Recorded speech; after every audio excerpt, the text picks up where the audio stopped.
Hello viewers, welcome to my channel English learning point. তো image একটা হচ্ছে ছায়া বা মূর্তি, পিকচার ইন ওয়ার্ডস অর্থাৎ ইমেজটা হচ্ছে ছবির একটা অংশ। It is a replica produce in the mind of the reader by sense perception. The sense perception মানুষের জ্ঞান বুদ্ধির যে অংশটা ইন দ্য মাইন্ড রিডার, অর্থাৎ ইংলিশ লিটারেচার যারা স্টাডি করে, যারা রিডার মানে যারা বই পড়ে, তাদের মনের ভিতরে একটা ছবি ফুটে ওঠে। একটা বিষয় পড়ার পরে তাদের মনের ভিতরে একটা ছবি ভেসে ওঠে, সেটা হচ্ছে ইমেজ। সেই ইমেজটাই এখানে বলছে পিকচার ইন ওয়ার্ডস, ওটা একটা শব্দের মতো কাজ করে। সো ইমেজ হচ্ছে একটা ভাবমূর্তি বা একটা ছবি, যেটা ইংলিশ স্টাডি করার ফলে যারা রিডার মানে যারা পাঠক, তারা ইংলিশ লিটারেচার যখন পাঠ করে তাদের মনের মধ্যে একটা ছবি ভেসে ওঠে, সেটা হচ্ছে ইমেজ।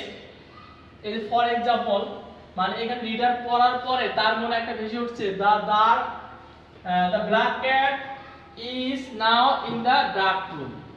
ব্ল্যাক ক্যাটটা মূলত কালো, আর এখানে ডার্ক রুম মানে অন্ধকার রুম।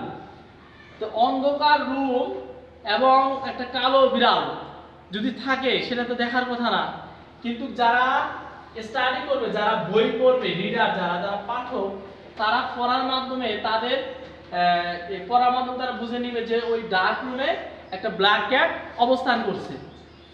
সেটাই মূলত ইমেজ। তো আমরা ইমেজ প্রথমত একটা ছবি বা ভাবমূর্তি হিসাবে নিব, যেটা একটা ওয়ার্ডের মতো কাজ করবে। ইংলিশ লিটারেচারে ইমেজ একটা ওয়ার্ডের মতো কাজ করবে। Picture in words, it is a replica produce in the mind of the reader sense perception. তার জ্ঞান বুদ্ধির একটা অংশ যা মনের মধ্যে ভেসে ওঠে। For example, the black cat is now in the dark room. তো সে এটা মন থেকে বলতেছে, এটা আসলে ক্যামেরার ছবি না, বই পড়ার ফলে তার মনের মধ্যে এটা ভেসে উঠছে যে এই অন্ধকার রুমে একটা কালো বিড়াল অবস্থান করছে। The black cat is now in the dark room. Okay, thank you viewers.